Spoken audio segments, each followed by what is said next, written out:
चुके हैं तथा उनके द्वारा बताए गए भक्ति मार्ग पर चल रहे हैं। नमस्कार सर। सच साहेब। सर क्या नाम है आपका? जी मेरा नाम है ईश्वर रायदास। ईश्वर जी, आप कहाँ से आए हैं? मैं ग्राम मोहारा, तहसील गुरूर, जिला बालोद, छत्तीसगढ़ से आया हूँ। सर आप क्या काम करते हैं? जी मैं छत्तीसगढ़ गवर्नमेंट में सहायक शिक्षक पंचायत के पद पर कार्यरत हूँ। सर संत रामपाल जी महाराज जी से आपने नाम दीक्षा कब ली? मैंने संत रामपाल जी महाराज से नाम दीक्षा 12 सितंबर 2013 को ली है। सर संत रामपाल जी महाराज जी से नाम दीक्षा लेने से पहले आप क्या भक्ति साधना करते थे? जी मैं संत रामपाल जी महाराज जी की शरण में आने से पहले कक्षा 5वीं में था, तब गायत्री परिवार से जुड़ा हुआ था और उन्हीं की साधना में लगा हुआ था। लेकिन वहाँ की साधना करते करते वहाँ के जो दिशा निर्देश थे और कुछ इंसिडेंट्स ऐसे थे जिसको देखकर वहाँ से थोड़ी सी मन हट गई। मैं वहाँ से, मेरी भावना पूरी तरह से खत्म हो गई। हालांकि मैं उस व्यक्ति को वो गायत्री मंत्र जो दिया गया था वो करते रहा, मंदिर जाना बंद कर दिया था। सर आप गायत्री परिवार से कितने साल तक जुड़े रहे थे? जी मैं करीब करीब 17 साल तक उस पंथ से जुड़ा रहा। सर आपने बताया कि आप 17 साल तक गायत्री परिवार से जुड़े रहे, तो सर वहाँ भक्ति साधना करने से आपको क्या लाभ प्राप्त हुए? जी वहाँ के भक्ति साधना करते करते तो कोई विशेष लाभ नहीं हुआ, बल्कि मैंने 17 साल करीब करीब सप्ताह के एक दिन में, हर दिन हर सप्ताह में एक व्रत रखता था। कभी रविवार को, कभी गुरुवार को। फिर किसी ने मुझे बताया कि बजरंगबली का उपवास रखने से लाभ होता है, तो वो व्रत भी किया। ऐसे करते करते सप्ताह में एक दिन मैंने लगभग 17 वर्ष व्रत रखा, लेकिन मुझे कोई लाभ नहीं हुआ वहां से। फिर भक्ति करते करते हुए मेरी शादी हुई। शादी के बाद मुझे वहां से, मेरे को संतान की दिक्कत हो रही थी, मेडिकली हम दोनों में थोड़ा सा दिक्कत था। तो हमने सुना था कि संतों की शरण में जाने से, भगवानों की शरण में जाने से, मंदिर मस्जिद में जाने से लाभ प्राप्त होता है। तो मैंने गायत्री मंत्र को जाप किया, बजरंगबली से बहुत अरदास लगाई, लेकिन वहां से मुझे कोई लाभ नहीं हुआ। और यहाँ तक कि जो श्रृंगी ऋषि है, जिसका नाम अब सब जानते हैं, पूरा विश्व जानता है कि भगवान राम जी को उनके यज्ञ के माध्यम से दशरथ जी ने प्राप्त किया था, उसका तपोस्थली हमारे छत्तीसगढ़ में है। मैंने उस भूमि पर भी जाके मत्था टेका कि हो सकता है यहाँ जाने से जो ऋषि भगवान को प्रकट कर सकते हैं, ला सकते हैं, वो मेरे लिए भी एक जातक दे सकते हैं। ऐस करके मैंने वहां भी गया था, लेकिन मुझे वहां से भी कोई प्राप्त हुआ, न गायत्री परिवार से, न बजरंगबली की साधना से, न श्रृंगी ऋषि। और आसपास के जितने भी देवी देवता थे, जितने भी हमारे क्षेत्र के जितने भी बड़े बड़े डॉक्टर थे आसपास के, हमारे शहर के आसपास, वहां से भी मैंने थक हार लिया था, बल्कि मुझे कोई लाभ नहीं हुआ। सर आप तो 17 साल से गायत्री परिवार से जुड़े हुए थे, फिर आप इतने दूर छत्तीसगढ़ से फिर हरियाणा में संत रामपाल जी महाराज के शरण में कैसे आए?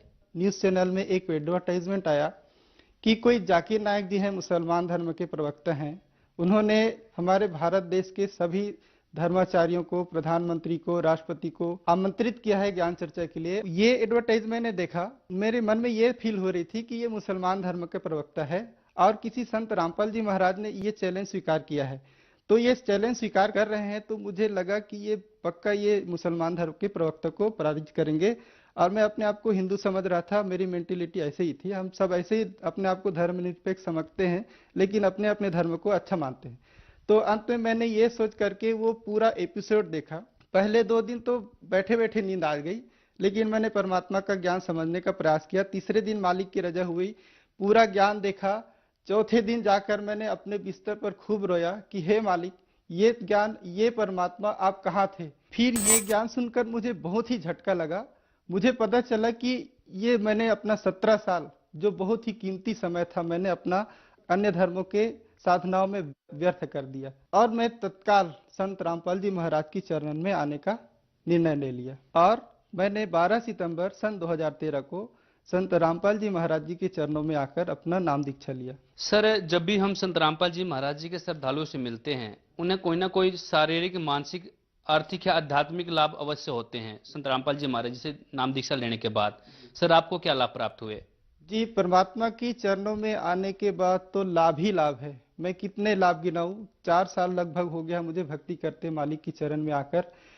मैं बहुत सारे लाभ तो नहीं, कुछ लाभ अवश्य गिनाना चाहूंगा। सबसे पहले मुझे आध्यात्मिक लाभ ये हुआ कि मेरे पिताजी कहा करते थे कि परमात्मा का नाम तो एनी टाइम लिया जा सकता है, और हम भक्ति करते थे, दीपक जलाते थे और अगरबत्ती जलाकर हमारा भक्ति खत्म हो जाता था।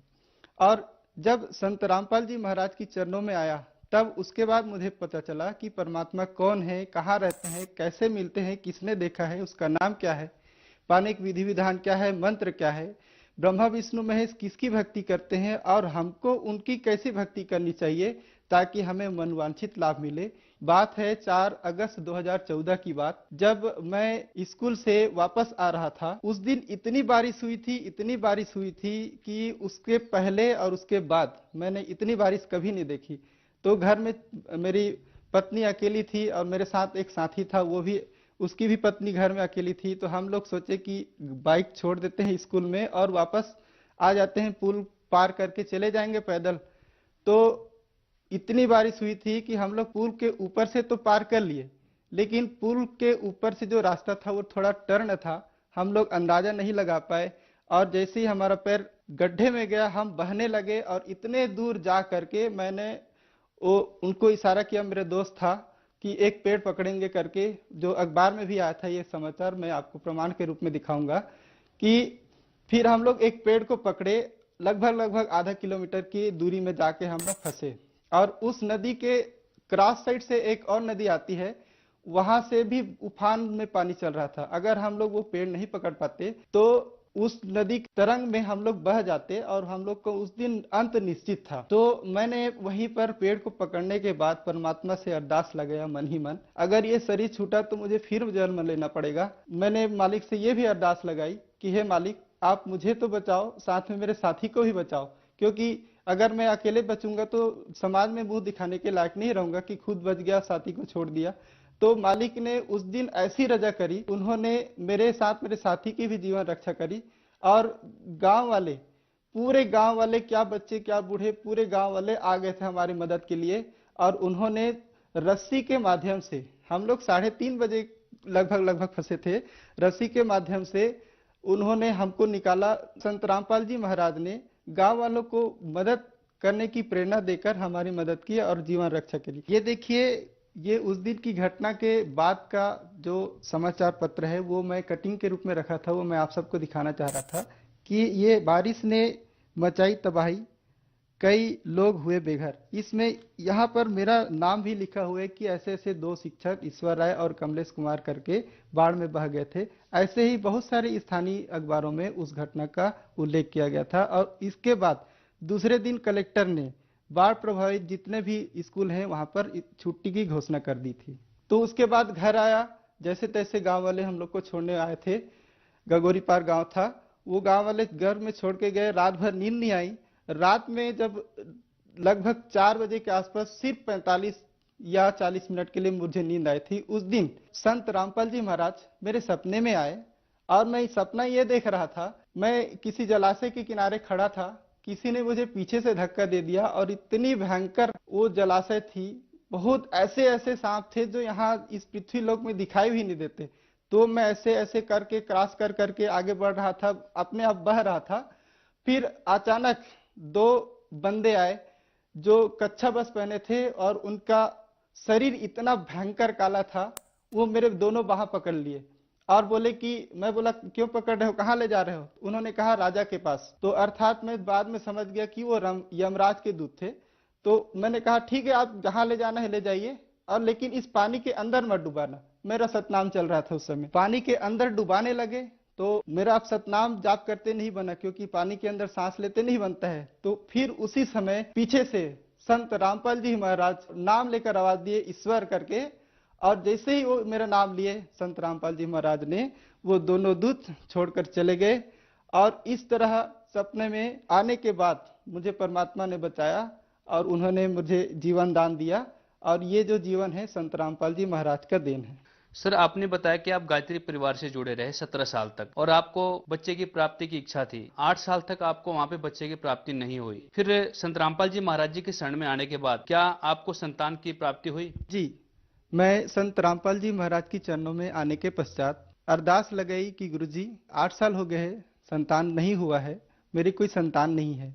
परमात्मा ने कहा था कि देंगे बेटा। जैसे ही संत रामपाल जी महाराज ने मुझे आश्वस्त किया, मैं पूरी तरह से आश्वस्त हो गया कि परमात्मा जो बोल दिए हैं वो होगा, क्योंकि संत वचन पलटे नहीं, चाहे पलट जाइए बलवन। जिस संतान की प्राप्ति के लिए मैं दर दर ठोकरे खाया, संत रामपाल जी महाराज जी से अरदास लगाने के मात्र 2 वर्ष के पश्चात परमात्मा ने हम पर रजा की और ये पुत्री रत्न के रूप में हमें संतान की प्राप्ति हुई है।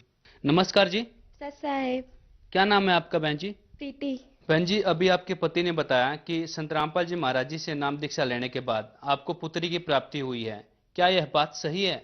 बिल्कुल सही है। संत रामपाल जी महाराज से दीक्षा लेने के बाद हमें 8 साल बाद ये बच्ची प्राप्त हुई है। इस तरह संत रामपाल जी महाराज की शरण में आने के पश्चात हमें जो संतान प्राप्ति की इच्छा थी वो भी पूर्ण हुई और पुत्री रत्न के रूप में हमें ये संतान प्राप्त हुआ। सर, आप पढ़े लिखे वर्ग से हैं, यहाँ तक कि आप शिक्षक हैं, लेकिन कुछ लोगों का यह मानना है कि संत रामपाल जी महाराज जी से जो श्रद्धालु जुड़ते हैं अंधश्रद्धा भक्ति के तहत जुड़ते हैं। सर, यह बात कहाँ तक सही है? जी, ये बात वो लोग करते हैं जो संत रामपाल जी महाराज के ज्ञान को बिल्कुल भी नहीं जानते। मैं आपको ये बताना चाहता हूँ कि मेरी ही तरह और भी जो डॉक्टर हैं, इंजीनियर हैं, यहाँ तक कि कलेक्टर लोग भी हैं, इस प्रकार से और भी सिविल जॉब में हैं या पर्सनल जॉब जो एजुकेटेड समाज है, वो सारे लोग संत रामपाल जी महाराज की चरणों में आकर जुड़ रहे हैं। और इसलिए ये कहना कि सिर्फ अनपढ़ लोग आते हैं या अंधश्रद्धा से आते हैं, ये कहना बिल्कुल मिथ्या है। आप जब तक उनके ज्ञान को नहीं समझोगे तब तक ये बात आपको पता नहीं चलेगा कि लोग अंधश्रद्धा से नहीं आते हैं, बल्कि उनको ज्ञान को समझकर उनके चरणों में आते हैं। सर, आप जन समुदाय को क्या संदेश देना चाहेंगे?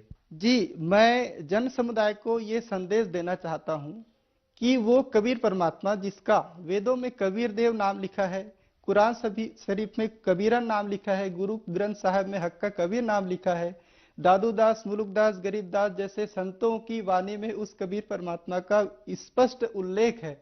उस परमात्मा ने आज से 600 साल पहले कहा था कि कलयुग बीते 505 तब ये मेरा वचन होएगा साचा।